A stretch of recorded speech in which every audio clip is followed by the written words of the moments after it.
videos anteriores, ya exploramos las historias de los humanos que sobrevivieron a los Jaujas en las películas principales de la saga Depredador, pero aún nos faltaban algunos nombres importantes. Pero esta vez, los sobrevivientes no solo enfrentaron a los depredadores, sino también a otra raza letal, los xenomorfos. En este video, vamos a repasar el destino de Alexa Woods, una de las pocas humanas que se han aliado con los Jaujas para enfrentar a una reina alien. Además, exploraremos qué ocurrió realmente con los sobrevivientes del brote de xenomorfos en Colorado. Y por último, te hablaré de Quinn McKenna, el francotirador que enfrentó a un depredador mejorado y terminó liderando el renovado proyecto Stargazer. Estas son tres historias muy distintas pero bastante interesantes, así que si ya estás listo, comencemos.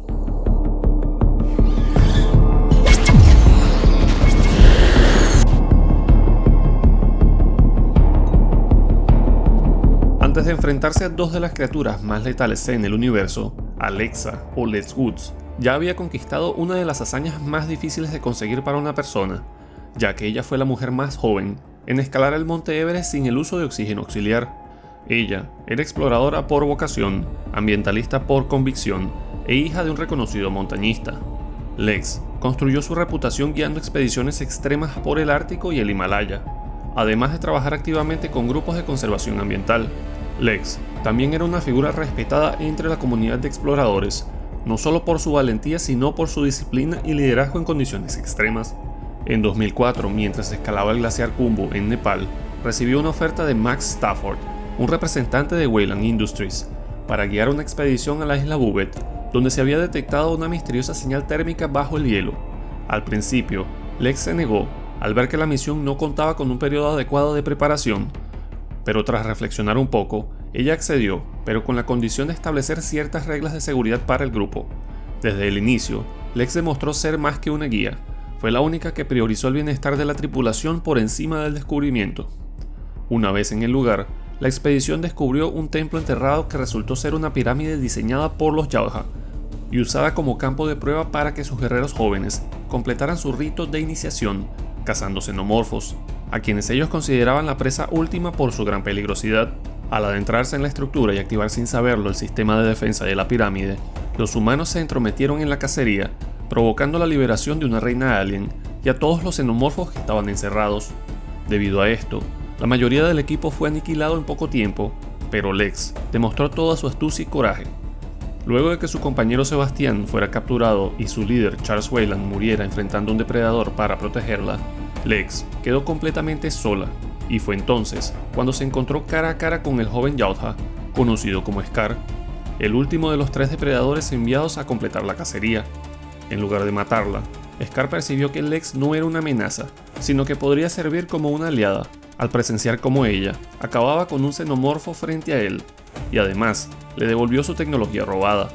Como gesto de respeto, Scar la armó con un escudo improvisado hecho con el cráneo del xenomorfo y una lanza creada con la cola de la criatura. Así, se formó una alianza entre la humana y el Jauja. Juntos, se infiltraron en la colmena para destruir los huevos y acabar con la reina alien.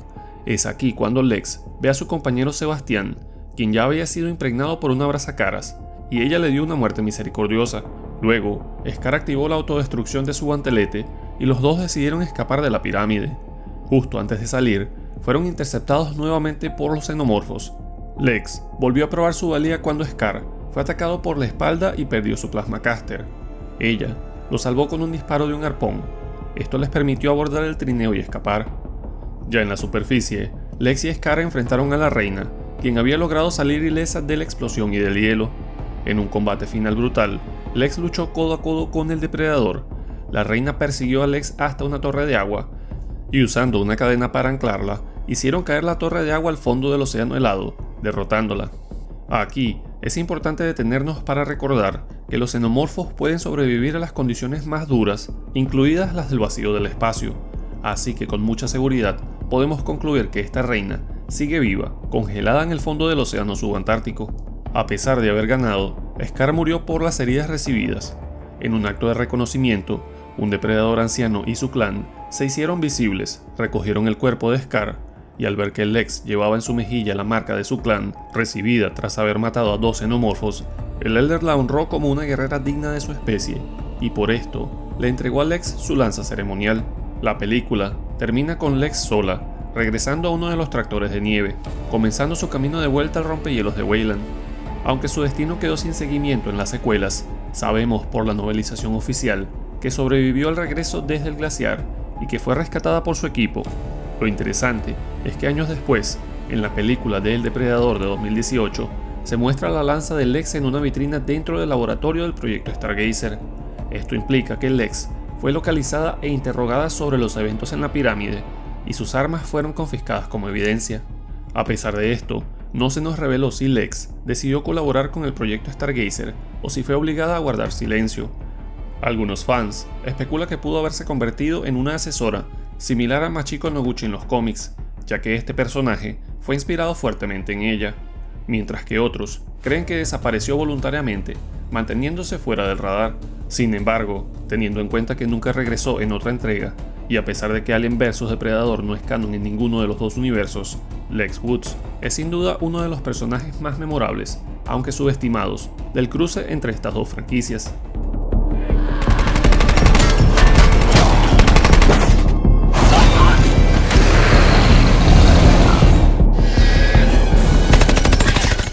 Pero pasando ahora a la secuela, Alien vs Depredador Requiem, tenemos de hecho a 4 supervivientes, que son los hermanos Howard, Ricky y Dallas, además de Molly y su madre Kelly O'Brien, quien es miembro del ejército de los Estados Unidos. En esta segunda parte, el brote de xenomorfos en la pequeña ciudad de Gunnison, en Colorado, fue una de las catástrofes más devastadoras y encubiertas del universo de Alien vs Depredador. A diferencia de la expedición en la isla Bouvet, este nuevo conflicto no ocurrió en un lugar remoto y olvidado por el mundo, sino en una ciudad estadounidense común y corriente. El caos causado por los xenomorfos fue total y de toda la población, solo 4 personas sobrevivieron: los hermanos Dallas y Ricky Howard, la soldado Kelly O'Brien y su hija pequeña Molly. La historia de estos 4 sobrevivientes comenzó de forma bastante mundana. Ricky era un repartidor de pizzas que fue víctima de acoso escolar, y su hermano Dallas acababa de salir de prisión por robo. Kelly, por su parte, había regresado de una misión militar, intentando reconectar con su hija Molly, quien resentía su larga ausencia. Ninguno de ellos tenía idea de que su ciudad pronto se convertiría en un campo de exterminio entre xenomorfos y un depredador veterano conocido como Wolf. Los eventos dieron comienzo con la caída de una nave científica Yautja, que había sido infiltrada por un Predalien, una criatura híbrida, nacida del cuerpo de Scar. Desde ese momento, el brote de xenomorfos se propagó por el pueblo de manera bastante rápida y silenciosa. Los humanos no tuvieron ninguna oportunidad, la policía fue superada en pocas horas y los militares tardaron mucho en responder, y cuando lo hicieron, ya era demasiado tarde. Ese mismo día, Ricky fue atacado por los bullies que lo acosaban, pero también fue uno de los primeros en ver un rompepechos. Más tarde, se reunió con Jesse, su interés amoroso, en la piscina de su escuela. Allí, la aparición de un xenomorfo terminó con la vida de varios de los bullies. Dallas, que había tratado de mantenerse alejado de los problemas, y al ver el peligro en el que estaban, asumió el rol de protector.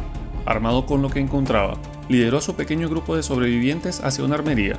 Allí, se unieron con Kelly, quien gracias a su experiencia militar, comprendió lo que el ejército realmente planeaba.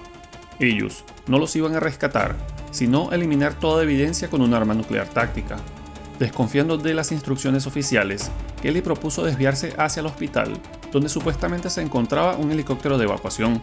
Solo Dallas, Ricky, Jesse y su hija Molly decidieron ir con ella. El hospital ya estaba infestado por xenomorfos y fue el escenario de su última lucha desesperada por escapar. Aquí, Jessie fue accidentalmente asesinada por uno de los shurikens de Wolf. Por esto, Ricky atacó al depredador sin saber que este no era su enemigo real. Poco después, el joven fue herido gravemente por el Predalien, pero logró sobrevivir. Kelly demostró por qué era una soldado, ayudando a defender al grupo y a su hija con ferocidad. Dallas también obtuvo un poco de redención, ayudando a mantener a raya a las criaturas mientras subían al helicóptero. Ricky, malherido, apenas podía mantenerse en pie, pero logró subir a bordo antes de que el misil nuclear aniquilara la ciudad por completo. La explosión alcanzó el helicóptero, que cayó bruscamente a las afueras de la zona cero. Cuando recuperaron el conocimiento, los 4 sobrevivientes fueron rodeados por militares. La entrega del arma Yautja a los soldados confirmó que el gobierno no solo sabía lo que había ocurrido, sino que ya estaban actuando para encubrirlo todo. A pesar de todo esto, Ricky había sobrevivido. Kelly consoló a su hija mientras el grupo era evacuado. Molly, quien había perdido a su padre esa misma noche, encontró refugio emocional en su madre por primera vez. Dallas y Kelly, forjados por la tragedia, encontraron en el otro un inesperado vínculo de respeto.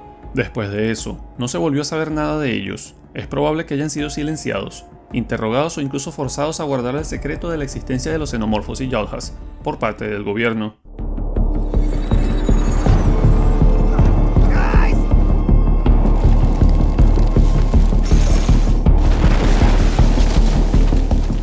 Para terminar la lista, tenemos a Quinn McKenna, quien en muchos sentidos es el más desdichado, no solo porque la película en la que aparece es ampliamente considerada una de las peores entregas de la franquicia, sino porque la historia que protagoniza mezcla caos, sátira y ciencia ficción. Pero dentro de todo ese desastre, McKenna logró algo que pocos humanos pueden decir: sobrevivir a una pelea contra un depredador mutante. Antes de los eventos de la película, Quinn era un capitán de los Rangers del ejército de los Estados Unidos. En su carrera, él se consolidó como un francotirador letal, con más de 14 bajas confirmadas. Sirvió en 4 continentes y tenía fama de ser eficaz, aunque según su ex esposa Emily, también era un desastre como esposo. De ese matrimonio nació Rory, un niño en el espectro autista, con una inteligencia excepcional, especialmente en lenguajes y patrones. Quinn era un soldado roto, divorciado y emocionalmente distante, pero aún dispuesto a proteger a los que amaba. Durante una misión en México contra un cartel de drogas, McKenna fue testigo de la caída de una nave Yalha.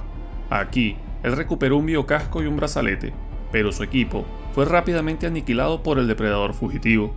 A pesar de esto, él escapó por poco y para asegurarse de que el gobierno no encubriera el hallazgo, envió el equipo por correo, directo a la casa de su ex esposa. El paquete terminaría en manos de Rory, desatando un nuevo tipo de cacería.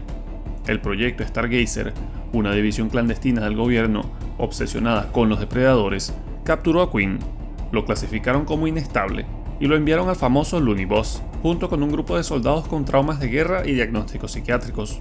Juntos, formaron una de las bandas más improbables de toda la franquicia, soldados rotos que se enfrentaron no a uno sino a 2 Yalha, incluyendo al gigantesco Mejorado y 2 Sabuesos.